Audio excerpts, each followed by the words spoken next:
And Ketu का conjunction sign Leo में। Leo which is the sign of ego, pride, aggression, fire. ऐसे में Mars के साथ केतु का प्रेजेंट होना मार्स की क्वालिटीज़ को कहीं ना कहीं बढ़ावा देता है, क्योंकि केतु जिस भी प्लैनेट के साथ होता है ये उसकी क्वालिटीज़ को और ज़्यादा बढ़ा देता है।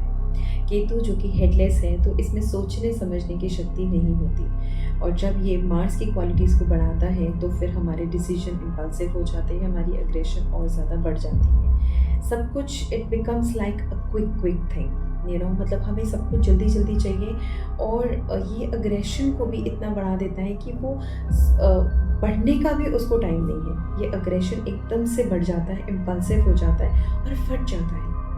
The situation it happens like a pressure cooker. एक सेकेंड में ठीक था और एक सेकेंड में ख़त्म हो जाएगा सब कुछ, ऐसी एनर्जीज देता है। जैसे हमने प्लेन क्रैश जैसी सिचुएशन देखी, वॉर जैसी सिचुएशन देखी, एक्सीडेंट्स देखे हैं मेजर, तो ये सिचुएशन जो है ये फर्स्ट टाइम नहीं हो रही, हिस्ट्री भी कहीं ना कहीं इसमें रिपीट हो रही है। 1918 में जब वर्ल्ड वॉर 1 हुआ था तब भी मार्स और केतु का कंजंक्शन लियो में देखा गया था। इसके बाद 1957 में जब हमने ग्लोबल रिसेशन देखा तब भी मार्स और केतु के कॉम्बिनेशंस हमने एक्सपीरियंस किए थे।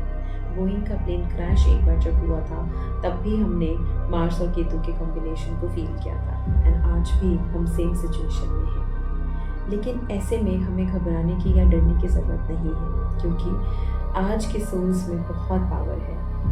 भले ना हम कलयुग में रहते हैं, लेकिन हम लोग अगर चिंतन से, अपने मेडिटेटिव पावर से, स्पिरिचुअल एनर्जीज़ को अगर हम बहुत ज़्यादा इन्हांस कर लें तो डेफिनेटली हम इस सिचुएशन से बच सकते हैं। और सिर्फ हमें नहीं, हमारे साथ साथ हम इस प्लैनेट को या फिर हम बहुत सारे ह्यूमंस को प्रेरणा दे सकते हैं, ताकि हम सब ही अगर एक मास हीलिंग या स्पिरिचुअल एनर्जीज़ का सहारा लें तो फिर डेफिनेटली हम सब बच सकते हैं। आपको संभाल के रखने के लिए, अपने आप को सेफ रखने के लिए, अपने आप को नेगेटिविटी से दूर ज़रूर रखें। कोई भी नेगेटिव ख्याल आने से पहले हनुमान जी के मंत्रों का सहारा लीजिए। जितना हो सके हीलिंग कीजिए, हीलिंग एनर्जीज़ में रहिए, जितना हो सके एक दूसरे की हेल्प कीजिए। जब भी गुस्सा आए अपने आप को उस सिचुएशन से दूर ले जाने की कोशिश कीजिए।